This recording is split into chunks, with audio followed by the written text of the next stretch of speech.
Pas bien dit dans le gouvernement. Si encore il y avait que Hollande qui était inquiétant, mais non. Parce que là, fort de tout ça, Hollande va à la télévision, et quelle est sa réponse quand on lui demande dans quel état est le pays? Ça va mieux.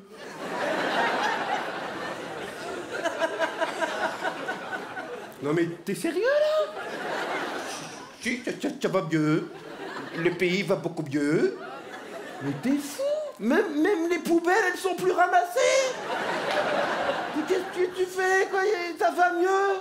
Mais à mon avis, ce mec est optimiste tout le temps. Quand il monte les escaliers de l'Élysée, il y a tout le monde. Je me suis remis au sport. C'est quand même incroyable d'avoir un optimisme pareil. Quand il a rendez-vous à 8h, il se réveille à 7h58, il dit je peux y être. Là, on lui dit, monsieur le président, là, vous êtes à 11% d'opinion favorable dans les sondages. Oh, je vais tous les niquer. Non, mais vous imaginez Hollande dans le Titanic, t'as de l'eau au-dessus des genoux, il est à côté de toi, fait, ça va, on flotte.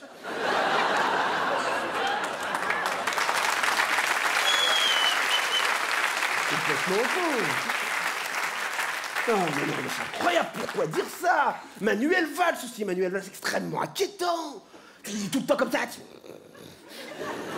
Pareil qu'il a les dents du bas qu'on commençait à fusionner avec celle du haut tellement ça fait longtemps qu'il a pas souri.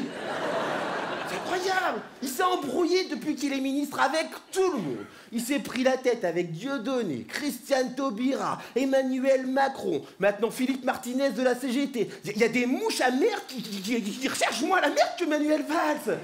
Le mec s'est fâché avec tout le monde, c'est un truc de fou. Ah, en même temps, je comprends qu'il a surtout été déçu avec la contestation liée à la loi travail. Quand il a vu tous ces jeunes qui descendaient dans la rue, moi aussi, j'avoue, ça m'a un petit peu surpris, parce qu'il y avait quand même des revendications bizarres. J'ai vu des jeunes qui étaient opposés au plafonnement des indemnités prud'homales. Et c'est là qu'on voit qu'on a un peuple quand même extrêmement optimiste. C'est-à-dire que les jeunes, ils n'ont même pas encore trouvé de boulot. Ils sont déjà en train de se demander combien ils vont toucher quand ils vont se faire virer.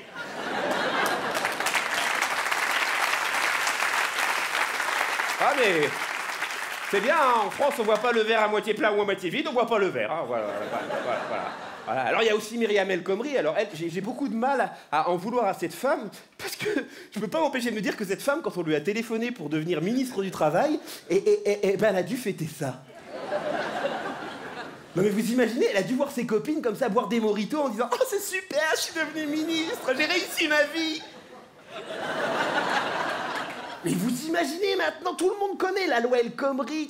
Moi, je suis Myriam El Khomri, j'ai un enfant, je suis obligé il faut qu'il change de nom. Non, tu peux plus t'appeler El Khomri, ça réveille trop de choses en France. Faut que tu t'appelles, je sais pas, un nom plus facile à passer. Ben Laden, voilà, tu t'appelleras Ben Laden. Je crois que ça passera mieux que El Khomri. Alors par contre, celui qui s'en sort énormément de chez les socialistes, là, c'est évidemment Emmanuel Macron. Alors lui, les pieds dans le fumier, il continue de sentir la rose. Voilà, il est là, il se promène, je suis Macron, je suis Macron, je suis Macron, je suis Macron, je suis Macron. Il a lancé son mouvement En Marche. Alors ils ont hésité longtemps pour les noms, hein, et ils ont opté pour En Voiture, mais vu la pénurie d'essence, là, ça va pas le faire.